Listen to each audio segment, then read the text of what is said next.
Price the Lord. ഒരു പ്രാവശ്യം കൂടെ കർത്താവിനെ മഹത്വപ്പെടുത്തുവാൻ ദൈവം തമ്പുരാൻ സഹായിച്ചത് ഓർത്ത് ദൈവത്തിന് സ്തോത്രം ചെയ്യുന്നു. നിങ്ങളോടുകൂടെ ഇങ്ങനെ ഒരു പ്രാവശ്യം കൂടെ ദൈവത്തെ ആരാധിപ്പാനായിട്ട് ദൈവം എൻ്റെ ജീവിതത്തിൽ അവസരം തന്നല്ലോ. ഞാൻ സാധാരണ പറയുന്ന പോലെ പാസ്റ്റർക്കും സഭയ്ക്കും ഒക്കെ നന്ദി പറയുന്നു. നിങ്ങൾക്കറിയാം, അവസാനം ഞാനതങ്ങ് മറന്നു അങ്ങനത്തെ ഒരു പ്രകൃതമാണ്. ദൈവം നിങ്ങളെ അനുഗ്രഹിക്കട്ടെ. എന്നെ ഒരു വാക്കിൽ ഞാൻ 1972 അവസാനത്തിലാണ് യേശുവിനെ രക്ഷകനായി സ്വീകരിച്ചത്. 73 ആരംഭത്തിൽ സ്നാനപ്പെട്ടു. കർത്താവ് സുവിശേഷ വിലയ്ക്ക് വേണ്ടി വിളിച്ചു. എല്ലാവരും പറയുന്ന പോലെ എനിക്കും താല്പര്യമില്ലായിരുന്നു. ഒരു പോലീസ് ആകണമെന്നായിരുന്നു ആഗ്രഹം. ഞാൻ ഇൻ്റർവ്യൂവിന് പോയി പാസ്സായി. അപ്പോൾ പോലീസിൽ പോകണമെന്ന് ഇങ്ങനെ ചിന്തിച്ചുകൊണ്ടിരിക്കുമ്പം ഞങ്ങളുടെ പാസ്റ്റർ എന്ന് പറഞ്ഞാടാ കുഞ്ഞേ, നീ പോലീസുകാരനാകുന്നതിന് മുമ്പ് കുറച്ച് ദിവസം ഉപവസിച്ച് പ്രാർത്ഥിക്കാൻ പറഞ്ഞു. 10 ദിവസം ആദ്യമായിട്ട് ഉപവാസരിക്കാൻ തീരുമാനിച്ചു. എൻ്റെ അമ്മച്ചി പറഞ്ഞു ഞാനും കൂടെ ഇരിക്കുകയാണ്. അപ്പോൾ ഞങ്ങൾ രണ്ടുപേരും കൂടെ ഉപവാസം തുടങ്ങിയപ്പോൾ സഭക്കാരൊക്കെ വന്ന് പറഞ്ഞു ഞങ്ങൾ ഇരുന്നോളാമെന്ന് പറഞ്ഞു. അങ്ങനെ പലരും വന്നു. ചുരുക്കി പറഞ്ഞൊരു വലിയ പ്രാർത്ഥനയായിട്ട് അതങ്ങ് മാറി. 7ാമത്തെ ദിവസം ഞങ്ങൾ രാവിലെ പ്രാർത്ഥിച്ചുകൊണ്ടിരിക്കുമ്പോൾ ഞങ്ങളെ അറിയാവുന്ന, പക്ഷേ ഞങ്ങളുടെ ആ പ്രാവശ്യത്തെ ഉപവാസ പ്രാർത്ഥന നടക്കുന്നൊന്നും അറിയത്തില്ലായിരുന്നു. ഇത് പോയോ മക്കളെ? ഉണ്ട്. ഓക്കെ. ഉപവാസ പ്രാർത്ഥന നടക്കുന്ന അറിയത്തില്ലായിരുന്നു. ഞങ്ങളുടെ വീട്ടിൽ 35 കിലോമീറ്റർ ദൂരം ഒരു ദൈവദാസൻ രാവിലെ ഞങ്ങൾക്ക് വേണ്ടി പ്രാർത്ഥിച്ചുകൊണ്ടിരുന്നു. അപ്പോൾ ദൈവത്തിൻ്റെ ആത്മാവ് പറഞ്ഞ് ഞങ്ങളുടെ വീട്ടിൽ പോകാൻ പറഞ്ഞു. അദ്ദേഹം വരുമ്പോൾ ഉച്ച കഴിഞ്ഞ് 2 മണിയായി. ആ സമയത്ത് വീട്ടിൽ നല്ല പാട്ട് പാടി ആരാധിക്കുന്ന സമയം. പാട്ട് കഴിഞ്ഞ ഉടനെ ആ ദൈവദാസൻ എഴുന്നേറ്റ് വന്ന് എൻ്റെ തലയെ കൈവച്ചിട്ട് പറഞ്ഞു, നീ ഉപവസിക്കുന്ന കാര്യം നടക്കുകയില്ല. ഞാൻ ഉപവസിക്കുന്ന പുള്ളിയോട് ആരും പറഞ്ഞില്ല. എന്നിട്ട് പുള്ളി അങ്ങോട്ട് ദൂത് പറയാൻ തുടങ്ങി. നിന്നെ എൻ്റെ വേലയ്ക്ക് വേണ്ടി കണ്ടിരിക്കുക, നിന്നെ പല ജാതികളുടെയും ഭാഷക്കാരുടെയും രാജ്യങ്ങളിലൊക്കെ അയക്കുമെന്ന് പറഞ്ഞു. ഞാനിങ്ങനെ പുള്ളിയുടെ മുഖത്തൊക്കെ ഇങ്ങനെ ചിരിച്ചുകൊണ്ടിരുന്നു. എന്നെക്കുറിച്ച് തന്നെയാണ് ഈ പറയുന്നത്. മീറ്റിംഗ് കഴിഞ്ഞപ്പോൾ ഞാൻ ചോദിച്ചു, പാസ്റ്റർക്ക് ഇന്ന് വല്ല തെറ്റും പറ്റിയോ? എന്നോട് പറഞ്ഞു, കുഞ്ഞേ എനിക്കതൊന്നും അറിയത്തില്ല, ദൈവം എന്നോട് പറഞ്ഞു, ഞാനത് പറഞ്ഞു. 33 വർഷം കഴിഞ്ഞു. ഇന്നിവിടെ നിൽക്കുമ്പോഴും ദൈവം പറഞ്ഞത് അതുപോലെ നടന്നുകൊണ്ടിരിക്കുക. Praise the Lord. കർത്താവ് ഒരു കാര്യം പറഞ്ഞാൽ അങ്ങനെ തന്നെ ചെയ്യുന്നവനാണ്. അതങ്ങനെ തന്നെ നമുക്ക് വിശ്വസിക്കാൻ കഴിയും. എൻ്റെ പിതാവ് പറഞ്ഞു, മോനെ സുവിശേഷ വേലയ്ക്ക് ഇറങ്ങിക്കോ, നിന്നെ കർത്താവിൻ്റെ വേലയ്ക്ക് കണ്ടിരിക്കുക. ഞാൻ വേലയ്ക്ക് വേണ്ടി ബൈബിൾ സ്കൂളിൽ പഠിക്കാൻ പോയി. മണക്കാല ബൈബിൾ സ്കൂളിൽ പഠിച്ച ചില വർഷങ്ങൾ. അപ്പോഴാണ് സാധു സുന്ദർ സിംഗിൻ്റെ ജീവചരിത്രത്തിൻ്റെ പ്രധാന ഭാഗം എഴുതിയൊരു ബുക്കിലെറ്റ് ആലപ്പുഴ ഓർമ്മൂട്ടി അടിച്ചതാണ്. അതിങ്ങനെ വായിച്ചുകൊണ്ടിരിക്കും ഭയങ്കര സന്തോഷം തോന്നി. അത് ഒത്തിരി കോപ്പി വാങ്ങിച്ച് കേരളത്തിൽ കൂടെ എല്ലാം നടന്നു കൊടുത്തു. കർത്താവെ ഒന്ന് അയച്ചെങ്കിൽ ആ കങ്കടവാലി, കുലുവാലി, മണ്ടിവാലി പർവ്വത്തിൽ പോയി വേല ചെയ്യായിരുന്നല്ലോ എന്നിങ്ങനെ ആഗ്രഹിച്ചു. 80 ജനുവരി 22 ദൈവം എന്നെ കുലുവാലി പർവ്വത്തിലെത്തിച്ചു. ഒറ്റ ക്രിസ്ത്യാനി ഇല്ലാത്ത സ്ഥലം, വിശ്വാസികളല്ല കേട്ടോ, ക്രിസ്ത്യാനികളില്ലാത്ത സ്ഥലത്ത് ഒരു വീട് വാടകയ്ക്കെടുത്ത് വിശ്വാസത്താൽ വേല ആരംഭിച്ചു. സ്തോത്രം. പർവ്വതങ്ങൾ കയറി സുവിശേഷപ്രതി കൊടുക്കുകയാണ് അന്നത്തെ പരിപാടി. 2-3 സഞ്ചിക്കകത്ത് ഗോസ്പൽ നടക്കും. ഞങ്ങൾ 2 സഹോദരന്മാരുണ്ട്. അതിങ്ങനെ കൊടുത്ത് നടക്കും. രാത്രി ചെന്നെത്തുന്നത് എവിടെയോ അവിടെ കിടന്നിറങ്ങും. ചിലപ്പോൾ സ്കൂൾ വരാന്തയായിരിക്കും, ചിലപ്പോൾ കടത്തിണ്ണയായിരിക്കും, ചിലപ്പോൾ വനമായിരിക്കാം. എവിടെ രാത്രിയാകുന്നു അവിടെ ഞങ്ങൾ കിടന്നുറങ്ങും. അങ്ങനെ യേശുവിൻ്റെ സുവിശേഷപ്രതി കൊടുത്ത് ചില വർഷങ്ങൾ നടന്നു. 87 ഷോർട്ടായി പറഞ്ഞു പോകുന്നു. ആ കാലഘട്ടത്തിൽ ഒത്തിരി അനുഭവങ്ങൾ ദൈവം എനിക്ക് തന്നിട്ടുണ്ട്. ഞാൻ പുറകോട്ട് നോക്കിയാൽ അന്നത്തെ അനുഭവമാണ് ഇന്നും എന്നെ നിർത്തുന്നത്. ദൈവം മുൻപിൽ വന്ന് നിന്നിരിക്കുന്ന സന്ദർഭങ്ങൾ ഞാൻ ഇന്ന് ഓർക്കുന്നു. 87 ബോംബെയിൽ വരുന്നത്. അന്നേരം ഇതുപോലൊരു മലയാളം സഭയുടെ പാസ്റ്ററായിട്ടാണ് വരുന്നത്. ഭയങ്കര സന്തോഷം. അതുവരെ പാസ്റ്ററല്ലായിരുന്നു, സഭയിലായിരുന്നല്ലോ. സഭ കിട്ടിയപ്പോൾ ഭയങ്കര സന്തോഷമായി. കുറച്ച് കഴിഞ്ഞപ്പോൾ മനസ്സിലായി ഇതെന്നെ ദൈവം ഏൽപ്പിച്ചിട്ടില്ല. വല്ല ആദിവാസിയുടെ ഇടയിലും പോയി സുവിശേഷം പറയണം, അതാണ് നമ്മുടെ ജോലി. പ്രാർത്ഥിച്ചുകൊണ്ടിരുന്നപ്പോഴാണ് പാസ്റ്റർ PT വർഗീസ്, നിങ്ങൾക്കറിയാം, ഇവിടെ വന്നിട്ടുണ്ടെന്ന് എനിക്ക് തോന്നുന്നു. ഇല്ല, വന്നിട്ടില്ല, ശ്രമിക്കാം, വന്നിട്ടുണ്ട്. അദ്ദേഹത്തെ കൂട്ടുകിട്ടി. അദ്ദേഹം പറഞ്ഞു, പാസ്റ്റർ നമുക്കൊരു ബൈബിൾ സ്കൂൾ നോർത്ത് ഇന്ത്യയെ സുവിശേഷീകരിക്കാൻ. അങ്ങനെയാണ് ഞങ്ങൾ 89 5 പിള്ളേരെ എടുത്തൊരു ബൈബിൾ സ്കൂൾ ആരംഭിച്ചു. അതിൻ്റെ പ്രവർത്തനം 91 ഞങ്ങൾ 8 പേരായപ്പോൾ മഹനേദാൻ ഫെലോഷിപ്പ് എന്ന് പറഞ്ഞ് രജിസ്റ്റർ ചെയ്തു. ഇന്ന് ഞങ്ങളുടെ പ്രവർത്തനത്തെ നന്നായിട്ടറിയാവുന്നൊരു അച്ചായൻ ഇവിടെ ഇരിപ്പുണ്ട്. നിങ്ങൾക്കൊക്കെ അറിയാം. നിങ്ങളെല്ലാ വർഷവും അദ്ദേഹത്തെ അങ്ങോട്ട് അയക്കുന്നുണ്ടെന്ന് എനിക്കറിയാം. നിങ്ങൾക്ക് ഓർത്ത് ഞാൻ ദൈവത്തിന് സ്തോത്രം ചെയ്യുന്നു. അദ്ദേഹം അവിടെ വരുന്നത് കൊണ്ട് ഒത്തിരി ഗുണങ്ങളുണ്ട്. സത്യം പറഞ്ഞാൽ ഇപ്പോൾ പല സപ്പോർട്ടുകൾ പോലും അദ്ദേഹം വരാൻ തുടങ്ങിയത് കൊണ്ട് വേലകൾ വളരുന്നുണ്ട്. ഇതിൻ്റെ പിൻപിൽ ഇവിടെ ഇരിക്കുന്ന നിങ്ങളിൽ പലരുമാണെന്ന് എനിക്കറിയാം. സഭയാണെന്നറിയാം. നിങ്ങൾക്ക് നന്ദി പറയുന്നു. വീണ്ടും നിങ്ങൾ അയക്കണം. അയച്ചാൽ പോരാ, നിങ്ങളും കൂടെ വരണം. വേലകൾ വന്ന് കാണണം. ഞങ്ങൾക്ക് വേണ്ടി പ്രാർത്ഥിക്കണം. കർത്താവ് അവിടെ നിർത്തുന്നു. സ്തോത്രം. ഇപ്പോൾ 400-നടുത്ത് ഈ 2 വർഷത്തിന് മുമ്പ് എടുക്കുന്ന കണക്കനുസരിച്ച് 352 സ്ഥലങ്ങളിൽ 17 സ്റ്റേറ്റിൽ, പിന്നെ കുറച്ച് വേലകളോട് ഇപ്പോൾ തുടങ്ങിയിട്ടുണ്ട്. എക്സാക്റ്റ് കണക്ക് ഇപ്പോൾ എടുത്തിട്ടില്ല. ഈ നവംബറിൽ ഞങ്ങളുടെ ലീഡേഴ്സ് സമ്മേളനമുണ്ട്. അന്ന് അടുത്ത കണക്കെടുക്കുന്നത് 400-നടുത്ത് വേല സ്ഥലങ്ങളുണ്ട്. ബൈബിൾ സ്കൂളിൽ 47 സ്റ്റുഡൻസ് പഠിക്കുന്നു. ഒറീസയിലും ഗുജറാത്തിലുള്ള 2 അനാഥ മന്ദിരത്തിലായിട്ട് 71 പിള്ളേർ വളരുന്നുണ്ട്. 2 നല്ല സ്റ്റാൻഡേർഡ് ഇംഗ്ലീഷ് മീഡിയം സ്കൂളുകൾ ദൈവം തന്നിട്ടുണ്ട്. ഒത്തിരി സാധുക്കളെ, പാവങ്ങളെ പഠിപ്പിക്കുന്നുണ്ട്. ഒരു സ്കൂള് 1200 പിള്ളേർ പഠിക്കുന്ന സ്കൂളാണ്. 58 ടീച്ചേഴ്സ് അവിടെ ജോലി ചെയ്യുന്നുണ്ട്. അങ്ങനെ ദൈവം ഇതുവരെ കൊണ്ടുവന്നു. അതിൻ്റെ പിൻപിൽ നിങ്ങളെപ്പോലെ അനേക ദൈവങ്ങളുടെ പ്രാർത്ഥന, സഹായം, സഹകരണം. ഈ പ്രാവശ്യം ഇവിടെ വന്നത് നിങ്ങൾക്ക് എല്ലാവർക്കും അറിയാം. ഇച്ചിരി കാശിന് വേണ്ടിയിട്ടാണ് വന്നത്. ഞങ്ങളുടെ ബൈബിൾ സ്കൂളിൻ്റെ കെട്ടിടം വളരെ 15 വർഷത്തിന് മുമ്പ് മേടിച്ചതാണ്. അത് ഒന്ന് പണിയണമെന്നുള്ള ചിന്ത ഞങ്ങളുടെ ഹൃദയത്തിൽ കയറാഞ്ഞതിന് കാരണം എല്ലാ മാസവും മണലുകൊണ്ട് കയറി വിരിക്കുക. ഈ അവസാനം വരുമ്പോൾ വേലക്കാർക്ക് സപ്പോർട്ട് കൊടുക്കുന്നത് വരുമ്പോൾ നടക്കത്തില്ലല്ലോ. അങ്ങനെ ചിന്തിച്ചുകൊണ്ടിരിക്കുകയാണ്. പക്ഷേ 21 പിള്ളേരാണ് ഒരു കൊച്ചു മുറിക്കകത്ത് കിടന്നുറങ്ങുന്നത്. അത് വന്ന് കണ്ട് ആദ്യം ഞങ്ങൾക്ക് പ്രേരിപ്പിച്ചത് ഈ സണ്ണിച്ചാനാണ്. പാസ്റ്റർ, ഇതൊന്ന് പണിയണം. പിന്നെ പലരും വന്ന് പ്രേരിപ്പിച്ചു. ദൈവത്തിൻ്റെ സമയമായെന്ന് വിശ്വസിച്ചു. അതൊന്ന് പണിയണമെന്നുള്ള ആഗ്രഹത്തിലാണ് ഈ യാത്ര. നിങ്ങൾ എന്തെങ്കിലും തന്നാൽ കൃത്യമായി അതിനു വേണ്ടി തന്നെ ചെലവഴിക്കും.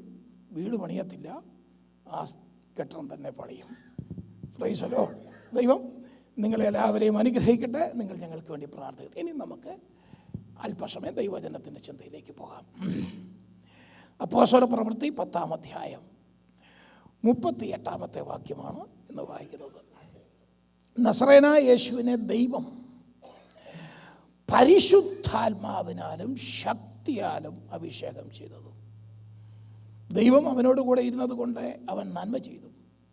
പിശാച് ബാധിച്ചവരെയൊക്കെ സൗഖ്യമാക്കി കൊണ്ട് സഞ്ചരിച്ചതുമായ വിവരം തന്നെ നിങ്ങൾ അറിയുന്നുവല്ലോ. പ്രാർത്ഥിക്കാം. ദൈവമേ, ഈ വചനത്തിൻ്റെ ആഴങ്ങളിൽ ഞങ്ങളെ നടത്തി. പരിശുദ്ധാത്മാവ് ഞങ്ങളോട് സംസാരിക്കണം. ഞങ്ങളുടെ അന്തരാത്മാവിനോട് ഇടപെടണമേ. യേശുവിൻ്റെ നാമത്തിൽ അപേക്ഷിക്കുന്നു, കേൾക്കണമേ സ്വർഗ്ഗസ്ഥ പിതാവേ. ആമേൻ. കരങ്ങൾ ഉയർത്തി എല്ലാവരും സ്തോത്രം പറഞ്ഞാട്ടെ.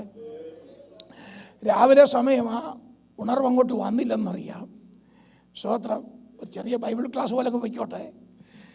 ഞാൻ കഴിഞ്ഞ പ്രാവശ്യം ഇവിടെ വന്നപ്പോൾ പരിശുദ്ധാത്മാവ് എന്ന വിഷയത്തെക്കുറിച്ചാണ് പല പ്രസംഗങ്ങൾ നടത്തുന്നതെന്ന് എനിക്കറിയാം. ഈ പ്രാവശ്യത്തെ യാത്രയിൽ ഞാൻ ഒത്തിരി സ്ഥലങ്ങളിൽ പോയി. അവിടെ എല്ലാം പരിശുദ്ധാത്മാവ് എന്ന വിഷയത്തെക്കുറിച്ച് പല വിഷയങ്ങൾ, സബ്ജക്റ്റുകൾ പ്രസംഗിച്ചുകൊണ്ടിരുന്നു. പരിശുദ്ധാത്മാവിൻ്റെ സ്വാധീനം നഷ്ടപ്പെടുന്നത് ഇന്ന് പരിശുദ്ധാത്മാവിൻ്റെ ശക്തിയുടെയും അഭിഷേകത്തിൻ്റെ ആവശ്യകതയാണ് നിങ്ങളുമായിട്ട് അല്പസമയം ഷെയർ ചെയ്യാൻ ആഗ്രഹിക്കുന്നത്. ഇവിടെ ഇങ്ങനെ വായിക്കുന്നു, നസറേനായ യേശുവിനെ ദൈവം ആത്മാവിനാലും ശക്തിയാലും അഭിഷേകം ചെയ്തു. അതുകൊണ്ട് നമ്പർ 1, ദൈവം അവനോട് കൂടെ ഇരുന്നു. നമ്പർ 2, അവൻ നന്മ ചെയ്തു. നമ്പർ 3, പിശാച് ബാധിച്ചവരെയൊക്കെ അവൻ സൗഖ്യമാക്കി. ശ്രദ്ധിച്ചേ, ഇതിൻ്റെ ആവശ്യകത കർത്താവിന് അറിയാമായിരുന്നു. അതുകൊണ്ട് കർത്താവായ യേശു ക്രിസ്തു ശിഷ്യന്മാരോട് പറഞ്ഞു, ഉയരത്തിൽ നിന്ന് ശക്തി ലഭിക്കുന്നത് വരെ നിങ്ങൾ നഗരം വിട്ട് പോകരുത്. ലൂക്കോസിൻ്റെ സുവിശേഷം അവസാനത്തെ അധ്യായത്തിൽ പണ്ഡിതന്മാർ പറയുന്നത് അപ്പോസ്തലപ്രവൃത്തിയുടെ പുസ്തകം 1-ാം അധ്യായം 1 മുതൽ 11 വരെയുള്ള വാക്യങ്ങൾ ലൂക്കോസിൻ്റെ സുവിശേഷത്തിൻ്റെ ബാക്കിയാണെന്ന്. അതിന് 8-ാമത്തെ വാക്യത്തിൽ ശക്തി ലഭിച്ചിട്ട് നിങ്ങൾ യെരൂശലേമിലും യഹൂദിയയിൽ എല്ലായിടത്തും ശമര്യയിലും ഭൂമിയുടെ അറ്റത്തോളം എൻ്റെ സാക്ഷികൾ ആകുമെന്ന് പറഞ്ഞു. അപ്പോൾ യേശു തമ്പുരാൻ ഇത് പറഞ്ഞ് വളരെ നിർബന്ധമായിട്ടാണ് പറഞ്ഞത്. അങ്ങനെ നിർബന്ധമായി യേശു തമ്പുരാൻ ഇത് പറയുന്നതിന് കാരണമുണ്ടായിരുന്നു. ശിഷ്യന്മാർക്കത് മനസ്സിലായി. അതുകൊണ്ട് ശിഷ്യന്മാർ യേശു തമ്പുരാൻ പോയി കഴിഞ്ഞപ്പോൾ ഇത് പ്രാപിക്കാൻ വേണ്ടി സിഹ്യോൻ മാളികയിൽ ദൈവസന്നിധിയിൽ കാത്തിരുന്നു. അവർ കാത്തിരുന്നു. 10-ാമത്തെ ദിവസം നമുക്കറിയാം പരിശുദ്ധാത്മാവരുടെ മേൽ വന്നു. അവരെല്ലാവരും അന്യഭാഷകളിൽ സംസാരിക്കുവാനായിട്ട് തുടങ്ങി. യേശുക്രിസ്തുവാണ് നമുക്കെല്ലാവർക്കും മാതൃക. യേശുക്രിസ്തുവിൻ്റെ ജീവിതം, എൻ്റെ വേറെ വിഷയത്തിലേക്ക് ഒന്ന് കയറുന്നില്ല. ജനനം മുതൽ യേശുക്രിസ്തുവിൻ്റെ ഉയർപ്പ് വരെ പരിശുദ്ധാത്മാവിൻ്റെ സ്വാധീനത്തിലായിരുന്നു. അതവിടെ നിൽക്കട്ടെ. യേശുക്രിസ്തുവാണ് നമ്മുടെ മാതൃക. യേശുക്രിസ്തു പറഞ്ഞു, എന്നെ അനുഗമിക്കാൻ പറഞ്ഞു. ശ്രദ്ധിച്ചേ, ചിലർ യേശുവിൻ്റെ മുമ്പിൽ പോകുന്ന പുള്ളികളെ കണ്ടിട്ടുണ്ട് ഞാൻ. ഒരു ഉപദേശി ഒരിക്കൽ 41 ദിവസത്തെ ഉപവാസം. എടാ നീ എന്താ ഈ 41 ദിവസം പാസ്റ്ററെ യേശു അപ്പം എനിക്ക് പിടി കിട്ടി, പിന്നെ യേശുവിൻ്റെ മുമ്പിൽ പോകാൻ ശ്രമിക്കുക. ഈ അങ്ങനെയുള്ള പുള്ളികളോട് പറഞ്ഞിട്ട് വലിയ കാര്യമൊന്നുമില്ല. യേശു പറഞ്ഞു എൻ്റെ പിന്നാലെ വരാൻ പറയും. നമുക്ക് യേശുവിൻ്റെ പുറകെ അങ്ങോട്ട് പോയാൽ മതി. യേശു നമ്മുടെ മാതൃകാ പുരുഷൻ, യേശുവിൻ്റെ പുറകെ പറയണം. യേശു സ്നാനപ്പെട്ട് വെള്ളത്തിൽ നിന്ന് കയറി കഴിഞ്ഞ ഉടനെ പരിശുദ്ധാത്മാവ് പിശാചിനാൽ പരീക്ഷിക്കപ്പെടേണ്ടതിന് അവനെ മരുഭൂമിയിലേക്ക് നടത്തി എന്ന് ലൂക്കോസ് പറയുമ്പോൾ മർക്കോസ് പറയുന്നു പരിശുദ്ധാത്മാവ് അവനെ നിർബന്ധിച്ചു കൊണ്ടുപോയി. അങ്ങനെ മരുഭൂമിയിൽ പോയി 40 ദിവസത്തെ ഉപവാസ പ്രാർത്ഥന. ലൂക്കോസ് 4:14 ആത്മാവിൻ്റെ ശക്തിയോടെ യേശു ഗലീലയ്ക്ക് മടങ്ങി. യേശുവിൻ്റെ ശുശ്രൂഷ ശ്രദ്ധിക്കണം. അതിനെയാണ് പ്രവർത്തികളുടെ പുസ്തകത്തിൽ ഇങ്ങനെ പറഞ്ഞിരിക്കുന്നു, ദൈവം യേശുവിനെ ആത്മാവിനാലും ശക്തിയാലും അഭിഷേകം ചെയ്തു.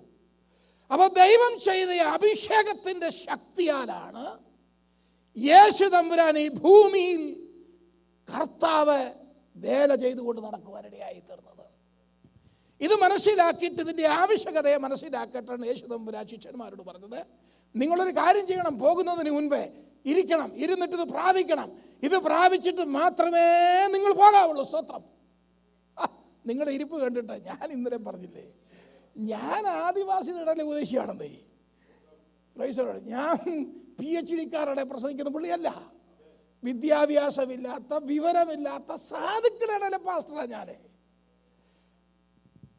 അവർക്ക് എന്ന് പറഞ്ഞ വിവരമില്ല, വിദ്യാഭ്യാസവും ഇല്ല. ഞാൻ സാധാരണ പറയണ്ട, കഴിഞ്ഞ പ്രാവശ്യം പറയുന്ന ഓർക്കുന്നില്ല. എനിക്ക് ഒത്തിരി അനുഭവം ഉണ്ട് അവരുടെ. ഒരിക്കൽ ഗുജറാത്തിലൊരു മീറ്റിംഗ് കഴിഞ്ഞ് രാത്രി കിടന്നു. രാവിലെ വീട്ടിലെ അമ്മച്ചി ചെറുപ്പക്കാർ സഹോദരിയാണ്. രാവിലെ ഒന്ന് ചോദിച്ചു, ബഹുമാനത്തോടെ പാസ്റ്റർജി പല്ല് തക്കാനായിട്ട് കമ്പ് വേണോ ബ്രഷ് വേണം? അവിടെ വീട്ടിലൊരു ബ്രഷ് മേടിച്ച് വെച്ചിരിക്കുക, വരുന്ന ഗസ്റ്റിനെല്ലാം പല്ല് തക്കാൻ കൊടുക്കാൻ പറ്റും. അവിടെ നിങ്ങൾ ഇരിക്കുന്നു. ഞങ്ങളുടെ ആദിവാസി ഉപദേശിമാരുടെ മീറ്റിംഗ് വരുമ്പം ഞങ്ങളുടെ ബാത്റൂമിൽ നിന്ന് ഞങ്ങളെ ബ്രഷൊക്കെ എടുത്ത് മാറ്റും. ഇല്ല, അമ്മാരെ തയ്ച്ചു വെച്ചു, അവർക്കൊരു പ്രശ്നമൊന്നുമില്ല. നമുക്ക് പ്രശ്നം, അവർക്ക് പ്രശ്നമൊന്നും. ഞാനൊരിക്കലും മഹാരാഷ്ട്രയിലെ ഞങ്ങളുടെ ഒരു സഹോദരൻ്റെ വീട്ടിൽ ചെന്നപ്പം വീട് അടഞ്ഞു കിടക്കുന്നു. അയലോക്കക്കാരെ അടിച്ച് പാസ്റ്ററോടെ പോയി, പാസ്റ്റർ ഗാവുമേ ഗയാഹേ, എടാ എന്തിനു പോകാം, മീറ്റിങ്ങിന് പോകാം, എന്നെ കൊണ്ടാന്ന് പറഞ്ഞു. അവൻ്റെ കൂടെ പോകുന്നതിൻ്റെ ഇട ചോദിച്ച് എന്തുമാത്രം ദൂരമുണ്ട്. പൊന്നച്ച അവന് കിലോമീറ്ററും പറയാൻ അറിയത്തില്ല. സമയം പറഞ്ഞത് സാബ് 2 ബീഡി പീനേക്കാ ദൂരം, 2 ബീഡി വരയ്ക്കുന്ന ദൂരമുണ്ടെന്ന് പറഞ്ഞു. നടന്ന് നടുപൊടിഞ്ഞപ്പോഴാണ് പിടി കിട്ടിയത്. ഇവൻ ഈ ദിവസത്തിൽ ഇത് 1-2 വരിക്കുള്ളത്. പിന്നെ ഒരിക്കലും ഞാൻ രാജസ്ഥാനി സഹോദരൻ വിവാഹം നടത്തി. അവനോട് നിനക്ക് എത്ര വയസ്സ് പ്രായമുണ്ടായി, രജിസ്റ്ററിൽ എഴുതാനാ. അവൻ പറഞ്ഞു, സാബ് മേരാ മാ ബാപ്കോ പുച്ചു. എൻ്റെ അപ്പനോട് മേടിച്ചു, അവനറിയത്തില്ല. ഞാൻ അവൻ അപ്പനെ വിളിച്ചോട് ഇങ്ങനെ വന്നേ, തൻ്റെ മോൻ എത്ര വയസ്സ് പ്രായമുണ്ട്. അങ്ങനെ അതിനെക്കാട്ടി തമാശ പറഞ്ഞത്, പാസ്റ്റർജി ആപ്ക മർജീസെ ലിഖോന്ന്, പാസ്റ്ററുടെ ഇഷ്ടം പോലെ എത്രയാണെന്ന് വെച്ചാൽ എഴുതിക്കൊള്ളാൻ പറഞ്ഞാൽ അറിയത്തില്ല. ഇങ്ങനെയൊക്കെയാണെന്ന് പറയാൻ ഇവർ വളരെ നല്ല മനുഷ്യരാണ്. സാധുക്കളാണെങ്കിൽ നല്ല മനുഷ്യരാണ്. ഇവരിടയ്ക്ക് ചെന്നിട്ട് പ്രസംഗിക്കുകയാണ്, യേശു സൗഖ്യമാക്കും. അങ്ങനെയാണോ പാസ്റ്ററെ? എന്നാ ഒന്ന് പ്രാർത്ഥിച്ചേരെ. നമ്മൾ പ്രാർത്ഥിച്ചാൽ നമുക്ക് തന്നെ അത്ഭുതം തോന്നും. അയ്യോ, ഞാൻ തന്നെയാണോ പ്രാർത്ഥിച്ചത്, ദൈവം അവരെ അങ്ങ് സൗഖ്യമാക്കും. നമ്മളവിടെ ചെന്നിട്ട് പ്രസംഗിക്കുകയാണ്, ശാപകാലത്ത് ഏലിയാവിന് ദൈവം തമ്പുരാൻ അപ്പം കൊടുത്തില്ലേ, ദൈവം തമ്പുരാൻ അപ്പം തരുന്ന കർത്താവ്, അങ്ങനെയാണോ പാസ്റ്റർ എന്ന് പ്രാർത്ഥിച്ചാലേ. നമ്മൾ പ്രാർത്ഥിച്ചാൽ അവർ അനുഗ്രഹിക്കപ്പെടും. നമ്മളെന്ന് പറഞ്ഞാൽ ഭയങ്കര വിദ്യാഭ്യാസമുള്ളവരെ, എല്ലാം ഡോക്ടർമാരാ. ഇവിടെയോട്ട് വന്നിട്ട് ഏലിയാവിന് ദൈവം തമ്പുരാൻ ശാപകാലത്ത് അപ്പം കൊടുത്തെന്ന് പറഞ്ഞാൽ നമ്മൾ ഡിക്ഷണറി എടുത്ത്, കമൻട്രി എടുത്ത്, കൺകോർഡൻസ് എടുത്ത് ഏലിയാവിന് എന്നാപ്പാ കൊടുത്തത്, പുട്ടാണോ ദോശയാണോ ഇഡലിയാണോ സെർച്ച് നടത്തി ഗുണം പിടിക്കാതെ കിടക്കുക. ഞാൻ പറഞ്ഞ മനസ്സിലായോ? ദൈവവചനം കേൾക്കുമ്പോൾ സ്തോത്രമൊക്കെ പറഞ്ഞു. ദൈവവചനം കേൾക്കുമ്പോൾ നല്ല പരമാർത്ഥ മനസ്സാക്ഷിയോടുകൂടെ കർത്താവേ നിന്റെ വചനത്തിനായിട്ട് സ്തോത്രമെന്ന് പറഞ്ഞ് വചനത്തെ ഹൃദയത്തിൽ ഏറ്റെടുക്കുന്ന ദൈവമക്കൾക്കായി ഇന്ന് പകൽ ഞാൻ ദൈവത്തിന് സ്തോത്രം ചെയ്യുകയാണ്. ദൈവവചനത്തിന് മുൻപിൽ ഒരു പരമാർത്ഥ മനസ്സാക്ഷി നമുക്കുണ്ടായിരിക്കണം. വചനമാണെന്ന് മനസ്സിലായാൽ അതിൻ്റെ മുൻപിൽ സമർപ്പിക്കുന്ന നല്ല മനസ്സാക്ഷി. സ്തോത്രം. ഈ ശിഷ്യന്മാരെ ദൈവസന്നിധിയിലിരുന്നു. അവരെ ഈ ആത്മാവിൻ്റെ ശക്തി പ്രാപിച്ചു. അപ്പോസ്തല പ്രവർത്തന പുസ്തകത്തിലേക്കാണ് നമ്മൾ വരേണ്ടത്. അവരെ ആത്മാവിൻ്റെ ശക്തി പ്രാപിച്ചു കഴിഞ്ഞ ഉടനെ അവരിറങ്ങി യേശുവിനെ കുറിച്ച് സാക്ഷിക്കുവാനായിട്ട് തുടങ്ങി എന്നാണ് നമ്മൾ വായിക്കുന്നത്. അവർ യേശുവിനെ സാക്ഷിക്കുവാൻ തുടങ്ങി. 4-ാം അധ്യായം മുതൽ ചില കാര്യങ്ങൾ വായിക്കണം. യേശുവിനെ സാക്ഷിക്കാൻ തുടങ്ങി. പത്രോസ് പരിശുദ്ധാത്മാവ് നിറഞ്ഞവനായി അവരോട് പറഞ്ഞത് എന്ന് 4-ാം അധ്യായം 8-ാമത്തെ വാക്യത്തിൽ. അതിൻ്റെ 13-ാമത്തെ വാക്യത്തിൽ പത്രോസിൻ്റെയും യോഹന്നാൻ്റെയും ധൈര്യം കാണുകയാലും അവർ പഠിപ്പില്ലാത്തവരും സാമാന്യരുമായ മനുഷ്യരെന്ന് ഗ്രഹിക്കാനും ആശ്ചര്യപ്പെട്ടു. അപ്പോൾ ഇവരങ്ങോട്ട് ഇറങ്ങി യേശുവിനെ കുറിച്ച് സാക്ഷിക്കാൻ തുടങ്ങി. നമ്മളിവിടെ അഭിഷേകം പ്രാപിച്ചിട്ട് ചർച്ചിനകത്ത് അന്യഭാഷയും പറഞ്ഞുകൊണ്ടിരിക്കുക. വെളിയിൽ ഒരു പരിപാടിയും നടക്കുന്നില്ല. അല്ല, ഈ ആത്മാവിനാലും ശക്തിയാലും എന്തിനാ അഭിഷേകം ചെയ്തത്? ഇവിടെ അന്യഭാഷയും പറഞ്ഞുകൊണ്ടിരിക്കാനാണോ? ശ്രദ്ധിച്ചേ, യേശു തമ്പുരാൻ പറഞ്ഞു നീ അഭിഷേകം പ്രാപിക്കണം. എന്തിനാ പ്രാപിക്കേണ്ടത്? എടാ കുഞ്ഞെ, ഇറങ്ങി വല്ലതും ചെയ്യണമെന്നുണ്ടെങ്കിൽ ഇത് നിനക്ക് ആവശ്യമാണ്. അല്ലെ, യേശു മരുഭൂമിയിലിരുന്നു, 40 ദിവസം ഇരുന്ന് കാത്തിരുന്ന് പ്രാപിച്ചതിന് ശേഷം പിന്നെ കൈകൊട്ടി നടക്കില്ലായിരുന്നു. യേശു ഇറങ്ങി, ജനത്തിന്റെ ഇടയിൽ ഇറങ്ങി. യേശു അവരോട് സുവിശേഷം പ്രസംഗിക്കുകയായിരുന്നു. യേശു അവരുടെ രോഗികളെ സൗഖ്യമാക്കുകയായിരുന്നു. യേശു ദൈവത്തിന്റെ പ്രവൃത്തിയെ വെളിപ്പെടുത്തുകയായിരുന്നു. സ്തോത്രം. അയ്യോ, യേശുവിന്റെ നാമത്തിൽ മിണ്ടിപ്പോകരുത്. പോയി പണി നോക്കേ. ദൈവത്തെക്കാൾ അധികം മനുഷ്യനെ അനുസരിക്കുന്നത് ന്യായമാണോ എന്ന് പറ. ഇപ്പം പ്രശ്നം കൂടി വന്നപ്പോൾ ഇവരെല്ലാം കൂടെ വരുന്നൊന്ന് പ്രാർത്ഥിച്ചു കേട്ടോ. 4-ാം അധ്യായത്തിലാണ് പ്രാർത്ഥിച്ചു കഴിഞ്ഞപ്പോൾ ഇങ്ങനെ എഴുതിയിരിക്കുന്നത് 31-ാമത്തെ വാക്യം. ഇങ്ങനെ പ്രാർത്ഥിച്ചപ്പോൾ അവർ കൂടിയിരുന്ന സ്ഥലം കുലുങ്ങി, എല്ലാവരും പരിശുദ്ധാത്മാവ് നിറഞ്ഞവരായി ദൈവവചനം ധൈര്യത്തോടെ പ്രസ്താവിച്ചു തുടങ്ങി എന്ന് പറഞ്ഞാൽ മനസ്സിലായോ? എൻ്റെ കർത്താവ്, നിന്റെ ദാസന്മാരായിരിക്കുന്ന ഞങ്ങൾക്ക് ഇത് പറയാൻ ഒക്കുന്നില്ല, ഇവർ ഞങ്ങളെ ഭീഷണിപ്പെടുത്തിക്കൊണ്ടിരിക്കുക എന്ന് പറഞ്ഞ് പ്രാർത്ഥിച്ചപ്പോൾ പരിശുദ്ധാത്മാവിന്റെ ശക്തി 2-ാം അധ്യായത്തിൽ വന്നതിനേക്കാൾ പ്രത്യേകത. അവിടെ സ്ഥലം കുലുങ്ങിയില്ല, ഇരുന്ന സ്ഥലം കുലുങ്ങത്തക്ക നിലയിൽ അവരുടെ മേൽ ആത്മാവിന്റെ ശക്തി, ഈ അഭിഷേകം ഇങ്ങോട്ട് ഇറങ്ങി എന്ന് പറഞ്ഞാൽ മനസ്സിലായോ? ആത്മാവ് സപ്പോർട്ട് ചെയ്ത്, കുഞ്ഞുങ്ങളെ നിങ്ങൾ ചെയ്തുകൊണ്ടിരിക്കുന്നത് ശരിയാണ്, നിങ്ങൾ ധൈര്യത്തോടെ ചെയ്തുകൊണ്ടു, ഞാൻ നിന്നോടുകൂടെ ഉണ്ട്, പ്രൈസ് ദി ലോർഡ് എന്ന കർത്താവിൻ്റെ ആത്മാവ് അവരെ ധൈര്യപ്പെടുത്തുവാനിടയായി തീർന്നു. അവരെ കുറിച്ച് പറയുന്നത് അവർ ഈ ഉപദേശം കൊണ്ട് യെരൂശലേമിനെ നിറച്ചു. നമ്മുടെ അയലോക്കംകാരൻ നമ്മൾ ആരാന്നറിയത്തില്ല. പിന്നെയാ അടുത്തത് അവരെ കുറിച്ച് പറയുന്നത് അവർ ഭൂലോകത്തെ കീഴ്മേൽ മറിക്കുന്നവരെന്ന് അവരെ കുറിച്ച് പറയുന്നു. ഒരു ദിവസം അവരെ പിടിച്ചു. 5-ാം അധ്യായത്തിൽ വരുമ്പോൾ അവരെ അടിച്ചു. അടികൊണ്ടവരെ വെളിയിലോട്ടിറങ്ങി സുവിശേഷ നിമിത്തം ഈ അപമാനം സഹിച്ചതിൽ സന്തോഷമെന്നെണ്ണി. എന്നിട്ട് അവരുടെ രീതി അങ്ങ് മാറ്റി. എന്നാ രീതി മാറ്റിയെന്നറിയാമോ? അവരോരോ വീട്ടിലും കയറി ഇറങ്ങി, അന്ന് വരെ ചെയ്തിട്ടില്ലാത്ത പരിപാടി, വീട് തോറും കയറി ഇറങ്ങി യേശുവിനെ സാക്ഷിക്കുവാനായിട്ട് തുടങ്ങി. മനസ്സിലാക്കി ഒരു സ്തോത്രം പറഞ്ഞേ. ഇന്നും ഭയപ്പെട്ടിരിക്കുക. അന്യഭാഷ പറഞ്ഞ ചർച്ചിനകത്തെ കുഞ്ഞെ, ആത്മാവിനെ നിന്റെ മേൽ, ഈ ശക്തിയുടെ അഭിഷേകം നിന്റെ മേൽ ദൈവം തമ്പുരാൻ പകർന്നത് എന്തിനാന്ന് ചോദിച്ചാൽ നിന്നെ കൊണ്ട് സുവിശേഷ വേല ജയിക്കാൻ വേണ്ടിയിട്ടാണ്. ഈ അഭിഷേകം പ്രാപിച്ചിട്ട് ചർച്ചിനകത്തിരിക്കാതെ എന്ന് പറഞ്ഞാൽ ചർച്ചിൽ വരണമെന്നല്ല ഞാൻ പറഞ്ഞതിൻ്റെ അർത്ഥം, നിന്നാലാവോളം കർത്താവിന് വേണ്ടി പ്രവർത്തിക്കുന്ന ദൈവമക്കൾക്കായി ഇന്ന് പകൽ ഞാൻ ദൈവത്തിന് സ്തോത്രം ചെയ്യുക. ക്രിസ്തുവേശുവിലുള്ള ഭാവം തന്നെ വിഷയം മാറിപ്പോകുന്നു. എന്നാലൊരു വാക്യം പറഞ്ഞേക്കാം, വന്നതല്ലേ വായിലെ. എന്താ ഭാവം? ലൂക്കോസിന്റെ സുവിശേഷത്തിൽ നമുക്കറിയാം. അങ്ങോട്ട് ഒന്ന് പോയേക്കാം. അതിന് 4-ാം അധ്യായത്തിലേക്ക് വരുമ്പം അന്ന് സന്ധ്യയായപ്പോൾ 35-ാമത്തെ വാക്യത്തിൽ നാം അക്കരയ്ക്ക് പോവുക. ആ ദിവസം ശ്രദ്ധിച്ചേ, ആ ദിവസം പകല് മുഴുവൻ ശിഷ്യന്മാർ യേശുവിൻ്റെ കൂടെ നടന്ന് അധ്വാനിച്ച് കഷ്ടപ്പെട്ടു. 14-ാം അധ്യായത്തിൽ വരുമ്പോൾ അങ്ങനെ തന്നെ. അന്ന് സന്ധ്യയായപ്പോൾ ഈ 5000 പേരെ ഇരുത്തി അപ്പമൊക്കെ കൊടുത്ത് കഷ്ടപ്പെട്ട് ഇങ്ങനെ സന്ധ്യയായി ഇവരിങ്ങനെ ഒന്ന് കടന്നാൽ മതി എന്ന് പറഞ്ഞ് നിൽക്കുന്ന സമയത്ത് യേശു തമ്പുരാൻ വന്നിട്ട് പറയുക, നമുക്ക് അക്കരയ്ക്ക് പോകാമെന്ന് പറഞ്ഞു. ഇവിടെ വായിച്ചപ്പോൾ ഇച്ചിരി ദേഷ്യം കൂടെ വന്നു കർത്താവിനോട്. ഇവരോട്, കുഞ്ഞുങ്ങളെ നിങ്ങളൊക്കെ പോയി ശാന്തമായിട്ട് കിടന്ന് ഉറങ്ങുന്നാണ് പറയുന്നത് അല്ലേ. കർത്താവ് പറഞ്ഞില്ല നമുക്ക് അക്കരയ്ക്ക് പോകാമെന്ന് പറഞ്ഞു. പോകാമെന്ന് പറഞ്ഞ് കർത്താവ് എന്ത് ചെയ്തു? കയറി അങ്ങ് കിടന്നു. പുള്ളിക്കാരൻ നല്ല ഉറക്കവും. ശിഷ്യന്മാർ തണ്ട് വലിച്ച് കുഴഞ്ഞു. പ്രാണഭയത്തിലായി, കടലിളകി പ്രാണഭയത്തിലായി. ഗുരു, ഞങ്ങൾ നശിച്ചു പോകുന്നത് നിനക്ക് വിചാരമില്ലയോ? ഞാൻ ചോദിക്കുക, കർത്താവേ, ഒത്തിരി നേരം ഇങ്ങനെ ധ്യാനിച്ച്, കർത്താവേ, ഒരു മനസാക്ഷിയില്ലാതെ ഈ ശിഷ്യന്മാർ ഇത്രയും അധ്വാനിച്ച് പകൽ മുഴുവനും, എന്നിട്ട് ഇവരെ ഒന്ന് വിശ്രമിക്കാൻ പോലും അനുവദിക്കാതെ ഈ രാത്രിയിൽ ഇവരെ തന്നെ കടലിൽ നീ പറഞ്ഞയച്ചു. നീ കിടന്ന് നന്നായിട്ട് ഉറങ്ങുക, ഇവർ കിടന്ന് കഷ്ടപ്പെടുകയാണല്ലോ, എന്താ ഇങ്ങനെ ചെയ്തത്? താഴോട്ട് വായിച്ചപ്പോഴാണ് അവൻ ചെന്നത് ഗദരദേശത്ത് അവർ ചെന്നത്. ഇങ്ങേ കരയിൽ നിന്നപ്പോൾ അങ്ങേ കരയിൽ നിലവിളിക്കുന്ന നഷ്ടപ്പെട്ട ഒരാത്മാവിന്റെ കരച്ചിൽ യേശുവിന്റെ കാതുകളിൽ കേൾക്കാൻ തുടങ്ങി.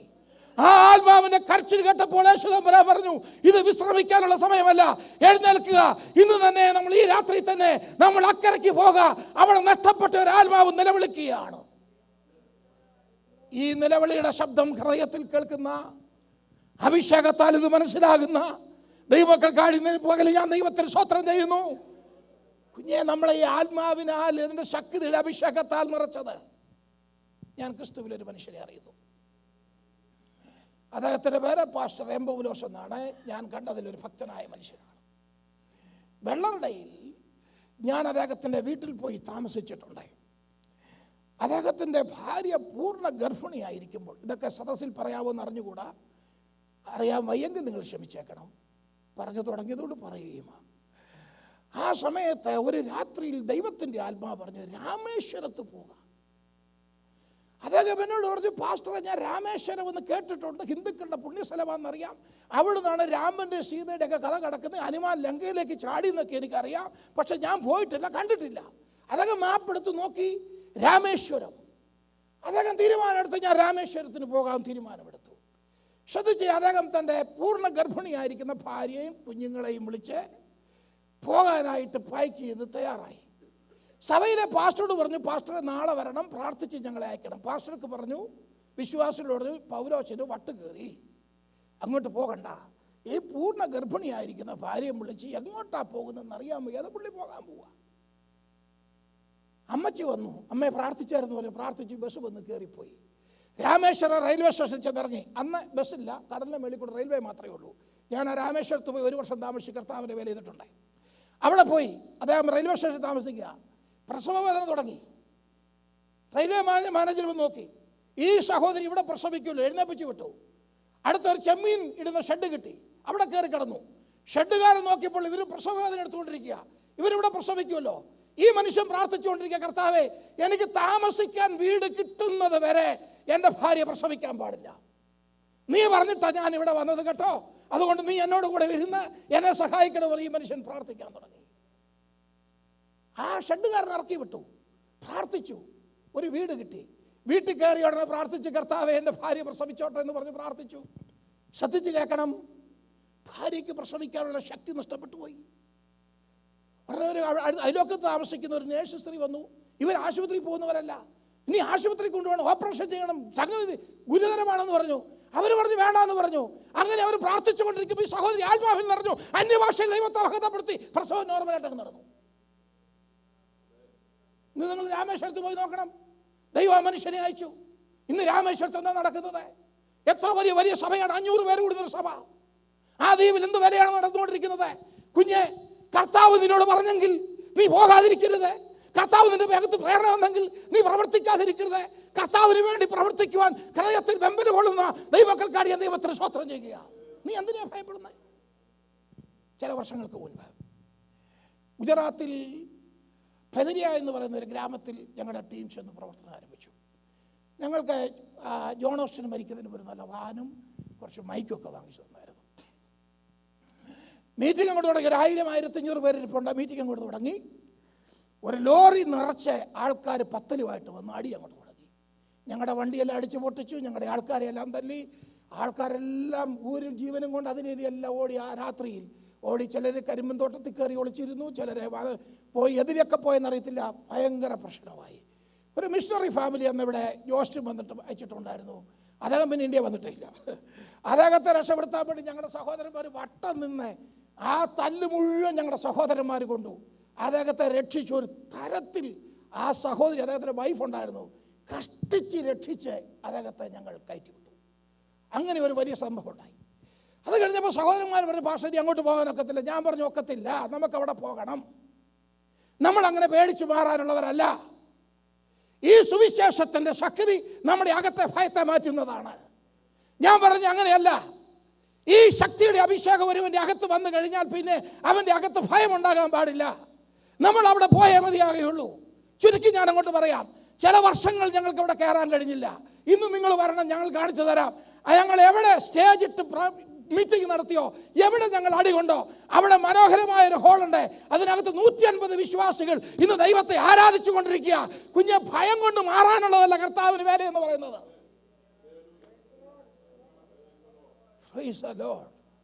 ഇനി ഒത്തിരി അനുഭവം എനിക്ക് പറയാനുണ്ട്. ഒരിക്കൽ ഞാനും പാസ്റ്റർ വറീസും കൂടെ എന്നെ ഈ വേദഭാഗം ഇങ്ങനെ ഞാൻ കുറച്ച് അനുഭവങ്ങൾ പറഞ്ഞു പോകുന്നത് ചിലപ്പോൾ ഈ വിഷയം പൂർത്തീകരിക്കാൻ പറ്റിയിരുന്ന് വന്നേക്കാം. എന്നാലും നിങ്ങളിൽ പ്രയോജനം ചെയ്യുന്നെങ്കിൽ സ്തോത്രം. ഞാനും പാസ്റ്റർ വറീസും കൂടെ ഒറീസച്ച് നിങ്ങളുടെ വേലക്കാരുടെ മീറ്റിംഗ്. അപ്പോൾ മീറ്റിങ്ങിൻ്റെ ഇടയിൽ ഞങ്ങളൊരു 3 ദിവസമാണ് വീടിനകത്ത് ഒന്നിച്ച് കൂടിയിരിക്കും. ഒരു മുറിക്കകത്ത് ഷെയർ ചെയ്യും, പ്രാർത്ഥിക്കും, വചനം പഠിപ്പിക്കും, അങ്ങോട്ടും ഇങ്ങോട്ടും ഷെയർ ചെയ്യും. 2-3 ദിവസം അങ്ങനെ ഇരിക്കും. ഓരോ ഏരിയയിലുള്ള വേലക്കാരെ വിളിച്ച് ഞങ്ങൾ അങ്ങനെ ചെയ്യാറുണ്ട്.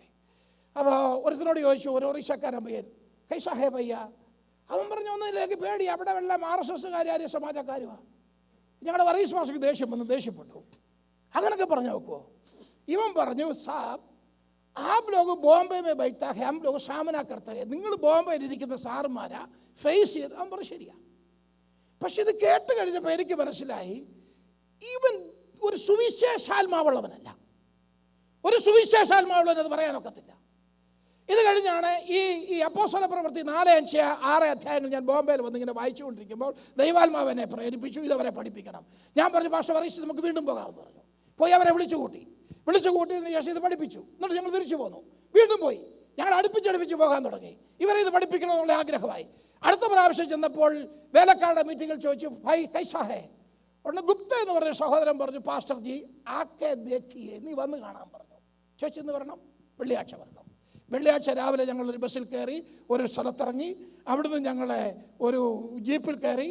അവിടുന്ന് ഇറങ്ങി കുറച്ച് ഉള്ളിൽ ഗ്രാമത്തിലേക്ക് നടന്ന് ഞങ്ങൾ ഒരു ഉള്ളിൽ ഗ്രാമത്തിൽ ചെന്നപ്പോൾ ഒരു മൈതാനം, കുറഞ്ഞ പക്ഷെ ഉച്ചയ്ക്ക് 1:30 മണിയായി, നല്ല വെയില്. 1500 പേർ, അതിശോക്തി ഒട്ടുമില്ലാതെ പറഞ്ഞാൽ 1500 പേരെങ്കിലും ആ ഗ്രൗണ്ടിൽ കാണും. ഞാൻ പറഞ്ഞു, പാസ്റ്റർ വറീസ് ഇത്രയും വലിയൊരു മാർക്കറ്റ് ഇവിടെ വരാൻ കാര്യം എന്നാ? അദ്ദേഹം പറഞ്ഞു, എനിക്കും അറിയത്തില്ല. നോക്കിയപ്പോൾ എൻ്റെ മകനെ നാം ഫെലോഷിപ്പിൻ്റെ ഒരു ബോർഡ് കണ്ടു. ഞങ്ങൾ ചോദിച്ചെന്താ? അവർ ഞങ്ങളെ വിളിച്ചുകൊണ്ട് ചെന്നപ്പോൾ എന്നാണ് സംഭവം എന്നറിയാമോ? പ്രാർത്ഥന നടക്കുക, പ്രാർത്ഥിക്കാൻ വന്നവരാ. രാവിലെ 9 മണിക്ക് തുടങ്ങിയതാ. 1 മണി വരെ 10-20 പേരാ മുറി കയറും. അവരോട് 10 മിനിറ്റ് സുവിശേഷം പറയും, പ്രാർത്ഥിക്കും, പറഞ്ഞു വിടും. അങ്ങനെ ഉച്ച വരെ പ്രാർത്ഥിച്ചിട്ട് ബാക്കിയുള്ളവരെ ഞങ്ങളും കൂടി പ്രാർത്ഥിക്കാൻ തുടങ്ങി. വൈകിട്ട് 6 മണി വരെ പ്രാർത്ഥിച്ചു. പ്രാർത്ഥന കഴിഞ്ഞ് ചോദിച്ചു, ഗുപ്തയെ കൈസാ ഹോ ഗയാ ഭയ്യ. അവൻ പറഞ്ഞു, പാസ്റ്റർ നിങ്ങളുടെ ക്ലാസ് കഴിഞ്ഞ് ഞാൻ മാർക്കറ്റിൽ വരുമ്പോൾ ഒരു കുഷ്ഠരോഗിയായ മനുഷ്യൻ വന്നു. അവൻ എന്നോട് ഭിക്ഷ ചോദിച്ചു. എൻ്റെ അകത്തെ ഭയം അങ്ങ് മാറിപ്പോയത് കൊണ്ട് ഞാനിങ്ങനെ പറഞ്ഞു, എൻ്റെ ഈ കാശില്ല, ഞാൻ പ്രാർത്ഥിക്കാമെന്ന് പറഞ്ഞു. ഞാൻ ആ മാർക്കറ്റിൽ നിന്ന് കണ്ണടച്ച് അവൻ്റെ കയ്യെ പിടിച്ച് യേശുവിൻ്റെ നാമത്തിൽ സൗഖ്യമാകാൻ വേണ്ടി പ്രാർത്ഥിച്ചു. 2 ദിവസം കഴിഞ്ഞപ്പോൾ അവൻ നോർമലായി. ഇവൻ ഗ്രാമങ്ങളിലെല്ലാം ഭിക്ഷ ചോദിക്കുന്ന മനുഷ്യനായിരുന്നു. അവൻ അടുത്ത ദിവസം ഗ്രാമങ്ങളിൽ കൂടെ ചെന്നപ്പോൾ ഗ്രാമത്തുകാരി വെച്ച് ക്യാവുകയാ, നിനക്ക് എന്നാ പറ്റി? അവൻ പറഞ്ഞു, ഞങ്ങളുടെ ഗ്രാമത്തിൽ ബാബാജി ആകിയ പ്രാർത്ഥനാക്കിയ ഞങ്ങളുടെ ഗ്രാമത്തിൽ ബാബ വന്നു, പ്രാർത്ഥിച്ചു, ഞാൻ സൗഖ്യമായി, വന്ന് കാണാൻ പറഞ്ഞു. ഈ ബാബായെ കൊണ്ട് പ്രാർത്ഥിപ്പിക്കാൻ വന്നവരെ ഇവരൊക്കെ മനസ്സിലാക്കി കരങ്ങളിൽ ഒരു സ്തോത്രം പറഞ്ഞേ. Price the Lord. കുഞ്ഞെ, നിന്റെ അകത്തെ ഭയത്തെ മാറ്റുന്ന പരിശുദ്ധാത്മാവിനായി ഞാൻ ദൈവത്തിന് സ്തോത്രം ചെയ്യുകയാണ്. ഈ ഭയത്തെ മാറ്റുന്ന ദൈവത്തിന് സ്തോത്രം. ഒറീസയിലെ കഴിഞ്ഞ പ്രാവശ്യം വന്ന ഈ സണ്ണിച്ചാനെ കണ്ടതാണ്. കഴിഞ്ഞ പ്രാവശ്യം വന്നപ്പോൾ ഞങ്ങളുടെ ഒരു പാസ്റ്ററുടെ വീട് കത്തിച്ച് കളഞ്ഞു. അദ്ദേഹം അതിന് ഓഫർ ചെയ്ത് നിങ്ങളൊക്കെ ആയിരിക്കും സഹായിച്ചു, എനിക്ക് അറിഞ്ഞുകൂടാ ആരുടെ പിൻപിലായതൊക്കെ കരവുണ്ടെന്ന്. ആ വീട് ഇപ്പോൾ പണിതുകൊണ്ടിരിക്കുകയാണ് ആ സഹോദരൻ്റെ. അവിടെ ഒരു സഹോദരനെ ചില മാസങ്ങൾക്ക് മുമ്പേ അവൻ്റെ വീട്ടിൽ കയറി ഭാര്യ അവനെ തല്ലിയതിന് ശേഷം വീട്ടിലുള്ള സകല സാധനം തല്ലിപ്പൊട്ടിച്ച് വെളിയിൽ കളഞ്ഞു. എന്നെ വിളിച്ചു പറഞ്ഞു, പാസ്റ്റർ ഐഷക് കഠിനാവുകയാണ്. ഞാൻ പെട്ടെന്ന് ഒരു ജോഡി ഡ്രസ്സ് എടുത്ത് ഒരു 2-3 പേപ്പറും കയ്യിലെടുത്ത് കണ്ട് ട്രെയിനിൽ കയറിയാൽ ഇരിക്കാൻ സീറ്റ് കിട്ടില്ലെങ്കിൽ എവിടെയെങ്കിലും ഇരിക്കണമല്ലോ. 2 ദിവസത്തെ യാത്രയുണ്ടായി. ഞാൻ ഒറീസയിൽ അവിടെ ചെന്നു. ഞാൻ ചോദിച്ചു, ബ്രദർ എങ്ങനെയുണ്ട്? പാസ്റ്റർ എനിക്ക് ഗ്രാമത്തിൽ കയറാനൊക്കത്തില്ല. ഞാൻ ഈ അപ്പോസ്തല പ്രവൃത്തിയുടെ പുസ്തകം വായിച്ച് കേൾപ്പിച്ചു. അവർ ധൈര്യമുള്ളവരായി. കുഞ്ഞെ, നിനക്ക് പോകാമോ? അദ്ദേഹം അവസാനം പറഞ്ഞു ഞാൻ പോകാമെന്ന് പറഞ്ഞു. പക്ഷേ ഞാൻ പോകാമെന്ന് പറഞ്ഞു, ഞാൻ മരിച്ചാലും പോകാമെന്ന് പറഞ്ഞു. അദ്ദേഹം അവിടെ പോയി. കഴിഞ്ഞ പ്രാവശ്യത്തെ വേലക്കാട് മീറ്റിങ്ങിൽ ഇവിടെ ഒരു സാക്ഷി ഇരിപ്പുണ്ട്, നിങ്ങൾ ചോദിച്ചു നോക്കണം. ആ സഹോദരൻ പറഞ്ഞു, പാസ്റ്റർ ഇപ്പോൾ എനിക്ക് 70 വിശ്വാസികളുണ്ടെന്ന് പറഞ്ഞു. ആ ഗ്രാമത്തിൽ എനിക്ക് 70 വിശ്വാസികളുണ്ടെന്ന് പറഞ്ഞു. നിങ്ങൾ ശ്രദ്ധിച്ചേ, ഈ ശക്തിയുടെ അഭിഷേകത്തിന്റെ ആവശ്യകത നമ്പർ 1 നിങ്ങൾ ശ്രദ്ധിച്ചു കേൾക്കണം. ഈ ശക്തിയുടെ അഭിഷേകത്തിന്റെ ആവശ്യകത. ഇവിടെ ഇപ്പം മനുഷ്യൻ അങ്ങ് പഠിച്ചുകൊണ്ടിരിക്കുകയല്ലേ. സ്തോത്രം. വചനത്തെക്കാട്ടിൽ, പഠിത്തത്തെക്കാട്ടിൽ, അറിവിനെക്കാട്ടിൽ. 1 കൊരിന്ത്യർ 2-ാം അധ്യായം 4-5 വാക്യങ്ങൾ എൻ്റെ സമയത്തിലേക്ക് നമ്മൾ ഓടി. 1 കൊരിന്ത്യർ 2-ാം അധ്യായം. എടുത്തവരുണ്ടെങ്കിൽ വായിച്ചു സഹായിച്ചോ, ഇല്ലെങ്കിൽ ഞാനങ്ങ് വായിക്കും.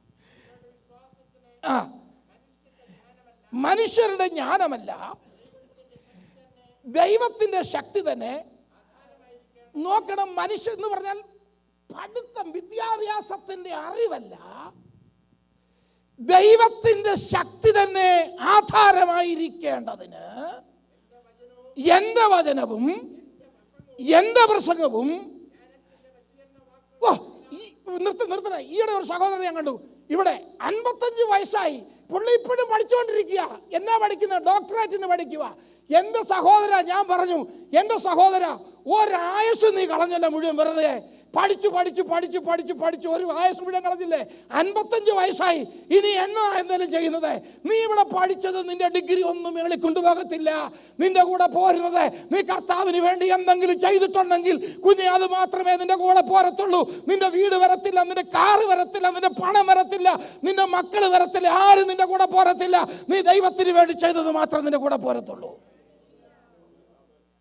പൗലോസിനോട് ചോദിച്ച പൗലോസ് പറയാ, വിദ്യാഭ്യാസത്തെക്കാൾ, അറിവിനേക്കാൾ ഞാൻ പ്രാധാന്യം കൊടുക്കുന്നത് ദൈവാത്മാവിന്റെ ശക്തിക്കാണ്.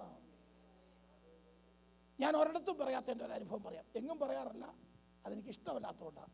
എന്തോ ഇന്ന് വായിൽ വന്ന് ഞാൻ പറയാം. ചിലപ്പോൾ ദൈവത്തിന് മഹത്വം ഉണ്ടായെങ്കിൽ, അല്ല ഞാൻ ഉയർന്നെന്ന് തോന്നിയാൽ നിങ്ങളങ്ങ് ക്ഷമിച്ചേക്കണം. ഞാൻ പറഞ്ഞല്ലോ, അന്ന് ആ പാസ്റ്റർ തലയെ കൈവച്ച് പറഞ്ഞു, നിന്നെ പല ജാതികളുടെ ഇടയിൽ, ഭാഷക്കാരുടെ ഇടയിൽ. ഞാൻ പറയട്ടെ, ദൈവം ഒരു കാര്യം പറഞ്ഞാൽ, സഹോദര, ദൈവം നിന്നെ വിളിച്ചിട്ട് എൻ്റെ കുടുംബം എങ്ങനെയാണ് നടക്കുന്നത് നീ ചിന്തിക്കണ്ട. നീ ആരാണെന്ന് നോക്കിയല്ല നിന്നെ വിളിച്ചത്, നിന്നെ ആരാക്കാം എന്ന് നോക്കിയ കർത്താവ് വിളിച്ചത്. നിന്റെ കഴിവ് നോക്കിയല്ല കർത്താവ് നിന്നെ വിളിച്ചത്, നിന്നെ ഏത് കഴിവുള്ളവനാക്കി തീർക്കാം എന്ന് നോക്കിയ കർത്താവ് വിളിച്ചത്. എൻ്റെ വിദ്യാഭ്യാസം നിങ്ങളെക്കാളൊക്കെ ഏറ്റവും മോശം. എൻ്റെ സഭയിലെ ഏറ്റവും കുറഞ്ഞ വിദ്യാഭ്യാസമുള്ള വ്യക്തി ഞാനാണ്. കർത്താവിനോട് പറഞ്ഞു, നിന്നെ ലോകത്തിൽ പല രാജ്യത്ത് അയക്കുമെന്ന് പറഞ്ഞു. 24 രാജ്യങ്ങളിൽ ഈ യേശുവിൻ്റെ സുവിശേഷമായിട്ട് ഞാൻ പോയി. 24 രാജ്യത്ത് പോയി. സ്വത്രം.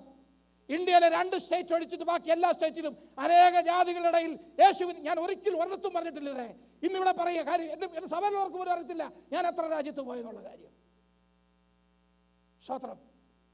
ഞാൻ ഇന്നിവിടെ പറയും, എന്തിനാണ് ദൈവത്തിൻ്റെ മഹത്വം ഉണ്ടാകട്ടെ. കുഞ്ഞെ, ഞാൻ എങ്ങനെ, എൻ്റെ വീട് എങ്ങനെ കഴിയുന്നത്, എൻ്റെ കുഞ്ഞുങ്ങളെ ഞാൻ എങ്ങനെ പഠിപ്പിക്കും, നീ എന്തിനാ ചിന്തിക്കുന്നത്? നോക്കിക്കേ, ഈ ഒരു ചെറിയ ടൈയുടെ കാര്യത്തിൽ പോലും നിന്നെ കുറിച്ച് കരുതുള്ളവനെ നമ്മുടെ കർത്താവ് എന്ന് പറയുന്നത് കേട്ടോ. ദൈവം നിന്നെ വിളിച്ചെങ്കിൽ നീ വിശ്വസിക്കേ. എന്നെ വിളിച്ചവൻ ശക്തനായ ദൈവമാണ്, എന്നെ വിളിച്ചവൻ നിവർത്തിപ്പോ ശക്തനാണ്, അവൻ എന്നെ നടത്തുക തന്നെ ചെയ്യും എന്നകത്ത് വിശ്വസിക്കുന്നവർക്കായി ഞാൻ ദൈവത്തിന് സ്തോത്രം ചെയ്യുക. അതിനാ നിന്റെ മേലെ ഈ അഭിഷേകത്തിന്റെ ശക്തി ആവരിക്കുന്നത്. സ്തോത്രം.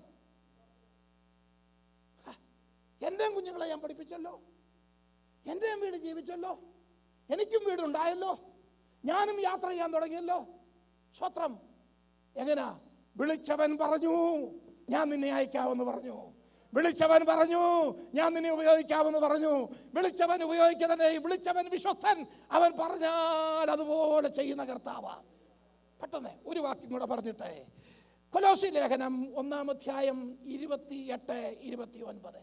കൊലോസ്യ ലേഖനം 1-ാം അധ്യായം 28-29. പെട്ടെന്ന് വായിച്ചാട്ടെ. ഏത് മനുഷ്യനെയും ക്രിസ്തുവിൽ തികഞ്ഞവനായി ഏത് മനുഷ്യനെയും പ്രബോധിപ്പിക്കുകയും. അടുത്ത് വായിച്ചു.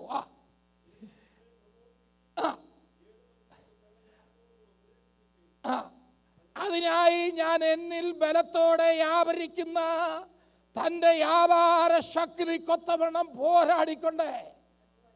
മനസ്സിലായി? കരങ്ങൾ ഉയർത്തി സ്തോത്രം ചെയ്തേ.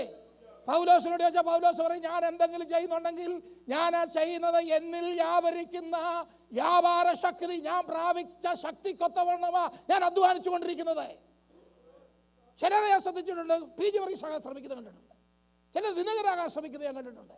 കുഞ്ഞെ, നീ ദിനകരനാകാനൊന്നും ദിനകരനാകില്ല, നീ PG വർഗീസാകില്ല. അവര് പ്രാപിച്ച ശക്തി നീ പ്രാപിക്കാവോ? നീ പ്രാപിച്ചതനുസരിച്ച് നീ പ്രയോജനപ്പെടുത്തുള്ളൂ. നീ എന്തുമാത്രം പ്രാപിച്ചിട്ടുണ്ട്? പൗലോസ് പറയുക, ഞാൻ പ്രയോജനപ്പെടുന്നത് ഞാൻ പ്രാപിച്ചതിനൊത്തവണ്ണമാണ് ഞാൻ പ്രയോജനപ്പെടുന്നത്. നിനക്ക് അവരെക്കാട്ടി പ്രയോജനപ്പെടാൻ കഴിയും. അവരെ പ്രാപിച്ചതിനേക്കാൾ കൂടുതൽ ശക്തി പ്രാപിക്കാവുന്നുണ്ടെങ്കിൽ അവരെക്കാട്ടി കൂടുതൽ പ്രയോജനപ്പെടാനായിട്ട് കഴിയും. സ്തോത്രം. അപ്പോൾ ഈ ശക്തിയാണ് ഒരു മനുഷ്യനെ ഉപയോഗിക്കുന്നത്. ഈ ഒരു ശക്തിയാണ് നിന്നെ രൂപപ്പെടുത്തുന്നത്. ഈ ശക്തി നീ എന്തുമാത്രം പ്രാപിച്ചിട്ടുണ്ട്?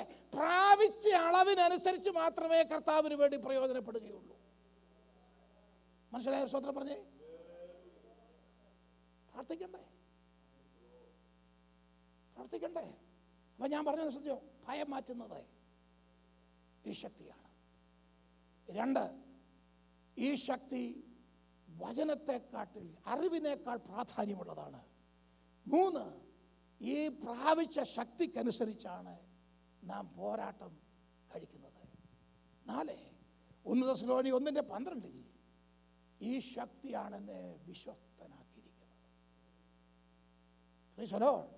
ഇന്ന് പലരും ഇതിൽ വിശ്വസ്തരല്ല. ദൈവം ഏൽപ്പിച്ചിട്ടും വിശ്വസ്തരല്ല. ഈ ശക്തി പ്രാപിച്ചവർക്കായി ഞാൻ ദൈവത്തിന് സ്തോത്രം ചെയ്യുന്നു. ഇതാണ് നിന്നെ വിശ്വസ്തനാക്കുന്നത്. പൗലോസ് പറയുന്ന ശക്തി നൽകി വിശ്വസ്തനെണ്ണി. ഞാൻ പ്രാപിച്ച ശക്തിയാണ് എന്നെ വിശ്വസ്തനാക്കിയത്. ഞാൻ യേശുവിനെ കുറിച്ച് ഒരു വാക്ക് പറയുന്നുണ്ടെങ്കിൽ, എൻ്റെ ഓഫീസിൽ യേശുവിനെ ഞാൻ ഉയർത്തിയിട്ടുണ്ടെങ്കിൽ, ഞാൻ എൻ്റെ സഭയ്ക്കകത്ത് യേശുവിനെ ഉയർത്തിയിട്ടുണ്ടെങ്കിൽ, ഞാൻ യേശുവിന് വേണ്ടി സഹായിച്ചിട്ടുണ്ടെങ്കിൽ, ദൈവത്തിൻ്റെ വേലയ്ക്ക് വേണ്ടി ഞാൻ മിഷണറി യാത്ര ചെയ്തിട്ടുണ്ടെങ്കിൽ, ഞാൻ മറ്റുള്ളവരോട് സുവിശേഷം പറഞ്ഞിട്ടുണ്ടെങ്കിൽ, ഞാൻ പ്രാപിച്ച ശക്തിയാണ് എന്നെ വിശ്വസ്തനെണ്ണി എന്നെ കൊണ്ട് ആ കാര്യം ചെയ്യിപ്പിച്ചത്. ഹല്ലേലൂയ. എൻ്റെ അറിവല്ല എന്നെ കൊണ്ട് ചെയ്യിപ്പിച്ചത്, എൻ്റെ വിദ്യാഭ്യാസമല്ല എന്നെ കൊണ്ട് ചെയ്യിപ്പിച്ചത്, എൻ്റെ കഴിവല്ല എന്നെ കൊണ്ട് ചെയ്യിപ്പിച്ചത്, എൻ്റെ പണമല്ല എന്നെ കൊണ്ട് ചെയ്യിപ്പിച്ചത്. ഞാൻ പ്രാപിച്ച ദൈവത്തിൻ്റെ ശക്തിയാണ് എന്നെ കൊണ്ട് ആ കാര്യം ചെയ്യിപ്പിച്ചത്. ഇത് മനസ്സിലായിട്ടാണ് യേശു പറഞ്ഞത്, ഈ ശക്തി ലഭിക്കുമ്പോഴും നഗരത്തിൽ തന്നെ പാർപ്പിക്കും. ലഭിച്ചിട്ട് യെരൂശലേമിലും യഹൂദയിലും എല്ലായിടത്തും ശമര്യയിലും ഭൂമിയുടെ അറ്റത്തോളം നിങ്ങളെൻ്റെ സാക്ഷികളാകും. യേശുവിനെ ദൈവം നമ്മുടെ മാതൃകാ പുരുഷനായ വഴികാട്ടിയായി നമ്മുടെ മുൻപിൽ യാത്ര ചെയ്യുന്ന യേശുവിനെ ദൈവം ആത്മാവിനാലും ശക്തിയാലും അഭിഷേകം ചെയ്തു. എന്തിനാ? കൈകൊട്ടി എൻ്റെ ഭാഷയും പറഞ്ഞുകൊണ്ടിരിക്കാനല്ല. സ്തോത്രം. വേണ്ടാന്നല്ല കറിയാവുദേശി പറഞ്ഞത്, ആവശ്യമുള്ള കാര്യമാണ്. ഈ ശക്തി പ്രാപിച്ചിട്ട് എഴുന്നേറ്റ് നിന്നാട്ടെ. 1 മിനിറ്റ് കണ്ണുകളെ അടയ്ക്കാം.